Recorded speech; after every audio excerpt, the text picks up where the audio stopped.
ચમકી, તું તો આવીને મારી સાથે વાત કરે છે. મમ્મી હું આવી. મને પરીક્ષામાં પ્રથમ નંબરનું ઇનામ મળ્યું છે. મને શાળાનો બેસ્ટ સ્ટુડન્ટનો એવોર્ડ પણ મળ્યો છે. વાહ બેટા, તું તો ખરેખર તેજસ્વી છે. ચી મેં કહ્યું હતું ને, દીકરી હોય જ્યાં ત્યાં ચમક તો આવી જ જાય.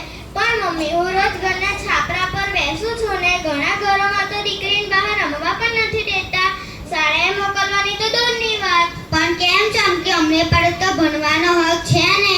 હા બેટા, એ જ માટે તો દેશ કહે છે બેટી બચાવો બેટી પઢાઓ. મારે તો મોટી થઈ શિક્ષિકા બનવું છે. એવી દીકરીઓને ભણાવી છે જેમને તક નથી મળતી. વાહ, તો તારે મોટી થઈ દેશની ગગનિકા બનવું છે, જે દીકરીઓને ઉડવાની પાંખ આપશે.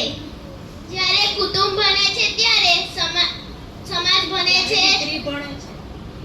જ્યારે દીકરી ભણે છે ત્યારે કુટુંબ ભણે છે, સમાજ ભણે છે, દેશ ભણે છે. બેટી બચાવ એટલે દીકરીને જન્મથી જ પ્રેમ અને સુરક્ષા આપવી. બેટી પઢાઓ એટલે દીકરીને શિક્ષણ, શોખ અને તક આપવી. અને અમને પાંખ આપી જેથી અમે પણ આકાશ જેટલું ઊંચું ઉડી શકીએ. દીકરી એ કિરણ, દીકરી એ આશા. બચાવો એને આપો જ્ઞાન, એ જ દેશની સાચી ભાષા. ચી દીકરીઓને ઉડવા દો, આકાશ બધાનું છે. બેટી બચાવો બેટી પઢાઓ. અરે, આ બધા એસઆઈની કામગીરી કરે છે. કોણ છે? કેટલી મહેનત કરી રહ્યા છે દેશના કામ માટે. અરે ચમકી, એ તો અમારા માનનીય શિક્ષકો જ છે, જે બૂથ લેવલ ઓફિસર બની દેશ સેવાનું કામ કરી રહ્યા છે અને સાથે સાથે અમને ભણાવી પણ રહ્યા છે.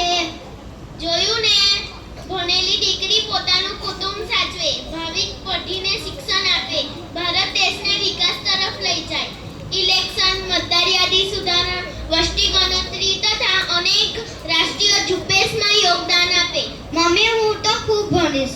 ભારત દેશનું નામ રોશન કરી. ચાલો સૌ સાથે મળી પ્રતિજ્ઞા કરીએ. બેટી બચાઓ બેટી પઢાઓ. બેટી બચાઓ બેટી પઢાઓ.